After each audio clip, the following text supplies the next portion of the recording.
Aha kua hikina ake ngā whakapae whakatuatea I ngā pokohiwi o te tekau mātoru, kāre I hikina ake te ture e āhei ai rātou ki te kōrero mō ngā hara I tau I hoai ki runga I a rātou I roto I te whātau, kua pahure ake nei.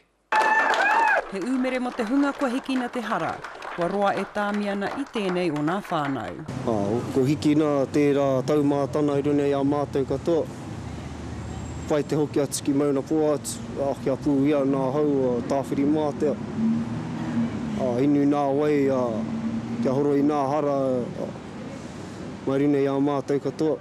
Mai te tīmatanga ko Maraki Tēpā me tōna whānau e tahi hopukina e te ture.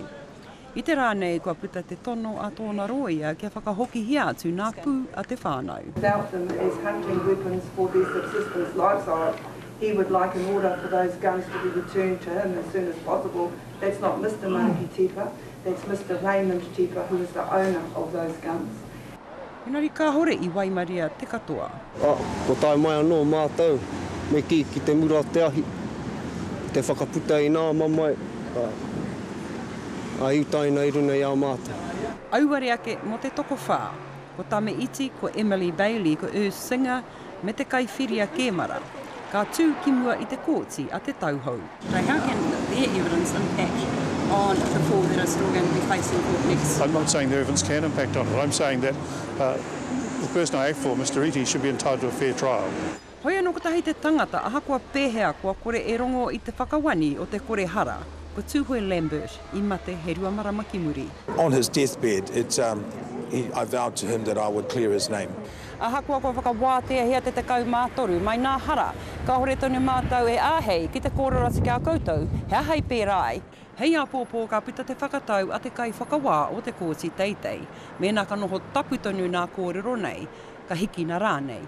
Tēnei Molyneux, te karere. Nā, ko te tūmuaki o te rōpū tōrangapū o mana a hone harawira tētahi o te hunga I tai atu ki te kōti I te rangi nei. Kei tōku tahe ia I tēnei wā. Tēnā rā koe hone. Tēnā koe, skori. Ko tō whakahau e hoa kia whakakore hia atu ngā hāmene e toitū tonu ana ki runga I era atu. Hea hai? Hore kau he kiko mō ngā whakatuaki nei mai I te rā tuatahi. Hore kau he kiko. Ko kite nei I ngā whakatuaki whakatumatuma ko panga atu. Ko kite nei I ngā whakatuaki mō ngā pū ko panga atu. Ko te nuinga ko panga atu. He a te take kei reira tonu te tokowha. Me panga atu te katoa. Hoha pai au ki ngā mahi a te pirihimana a te kōti anō hoki e kaha nei te takahi te iwi o Tūhoe. Ko te mate ke nera e hone, aha, kua whakakore ngia atu ngā whakatuaki nei, ngā hāmene nei, ngā whakapai rā nei. Kāre te premia me te toihau o te manatū pirihimana mo te whakapahā, ne? Tērā te take o te riri o te Māori. Tērā te take o te riri o te Māori. Ko rongo te katoa te motu, ko waka tumatuma mai ngā pirihimana ki a Tūhoe. Engani mea na te kōti ko he koutou. Ko he koutou me pangatu ngā whakatuaki nei. Engari hore kau he reo kotahi e wakapāha mai. Mai te rōpu pirihimana, mai te kāwanatanga. Tērā te take kanui te riri o te ao Māori ki ngā tikanga a tauiwi.